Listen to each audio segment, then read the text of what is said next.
நமஸ்காரம். ரிஷப ராசிக்கு மார்ச் மாத ராசி பலன்கள் அப்படின்னு நம்ம பார்க்கும்போது, ரிஷப ராசிக்கு இதனால் வரைக்கும் ஜென்ம 1 இயராக கண்டிப்பாக ஜென்ம குருவாக அவர் சஞ்சாரம் பண்ணிகிட்ருக்கார். இன்னும் 2 மாதத்தில் உங்கள் ஜென்ம ராசியை விட்டு தனஸ்தானத்துக்கு அவர் பயிற்சியாக போகிறார். அப்போது அதுக்கான ஆரம்ப காலகட்டத்தை இப்போவே அவர் ஆரம்பிச்சுவார் குரு பகவான். அப்போது தனம் சார்ந்த விஷயத்தில் நல்ல மாற்றங்கள். காரணம் 1, 11 பரிவர்த்தனை, சுக்கிரன் குரு பரிவர்த்தனை இந்த மார்ச் மாதம் பரிபூரணமாக இருக்கிறனால உங்களோட அபிலாஷைகள் அனைத்துமே நிறைவேற மாதமாக இருக்கும். சுபகாரிகள் இருந்த தடைகள் நிவர்த்தியாகிற காலகமாக இருக்கும் இந்த காலகட்டம். ஆனால் அதே சமயம் கேட்குறீங்க, சுயகார தடைகள் நீங்கள் சொல்கிறீங்க, ஆனால் இன்னமும் திருமணம் தள்ளி போகுது அப்படின்னா அது உங்கள் சுயஜாதகத்தை செக் பண்ணிக்கணும். ஏன்னா கோச்சாரங்கிறது 20% பலன்கள் மட்டும்தான். உங்கள் சுயஜாதகம் தான் முழு பலன்களை தீர்மானிக்கும்.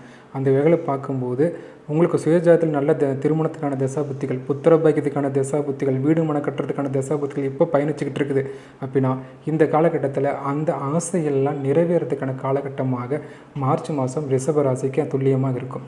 இன்னும் சொல்லப்போனால் பஞ்சமஸ்தானத்துக்கு குரு பார்வை, கேது அமைப்பு இருந்தாலும் குழந்தை பாக்கிய தடைகள், அதிர்ஷ்டமேன்மை குறைபாடுகள்லாம் இந்த காலகட்டத்தில் நிவர்த்தியாகும். அதே சமயம் 2ஆம் ஸ்தானத்துக்கு செவ்வாய் வருகிறார். அப்போ செவ்வாய் வரும்போது நம்ம என்ன செய்யணும், வார்த்தையில் கொஞ்சம் கவனமாக இருக்கணும்.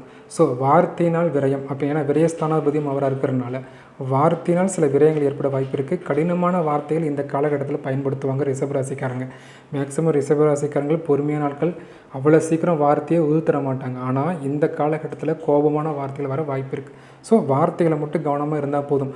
ஆனால் ஏன்னா லாபஸ்தானம் ரொம்ப வலுத்திருக்கு, ராசிநாதன் வலுத்துக்கிற காலகட்டத்தில் அனைத்து அபிலாசைகளும் நிறைவேறும் காலமாக இருக்கும் இந்த காலகட்டம். அப்போ மார்ச் மாதம் உங்கள் அபிலாசை நிறைவேறலாம் என்ன, உங்கள் செய்ததை கண்டிப்பாக செக் பண்ணி ஒரு தடவை பார்த்துக்கணும். ஏன்னா கோச்சாரம் அற்புதமாக இருக்கும்போது நம்ம ஆசை நிறைவேறலைன்னா அப்போ சுயஜாதத்தில் ஏதோ பிரச்சனை இருக்குன்னு அர்த்தம். ஸோ கோச்சார பிரகாரம் பார்க்கும்போது ரிஷப ராசிக்கு மார்ச் மாதம் அமோகமாக இருக்கும். ஆனால் அதே சமயம் பேச்சில் மட்டும் கவனமாக இருக்கணும்.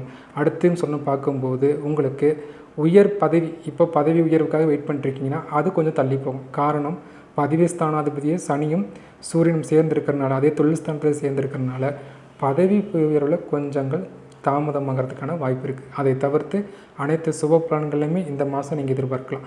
ரிஷபராசிக்கு சந்திராஷ்டம நாட்கள் அப்படின்னு பார்க்கும்போது 22, 23 நாட்கள் சந்திராஷ்டம நாட்களாக வரனால இந்த காலகட்டங்களில் முக்கிய முடிவுகளை தவிர்த்துக்கிறது உத்தமம்.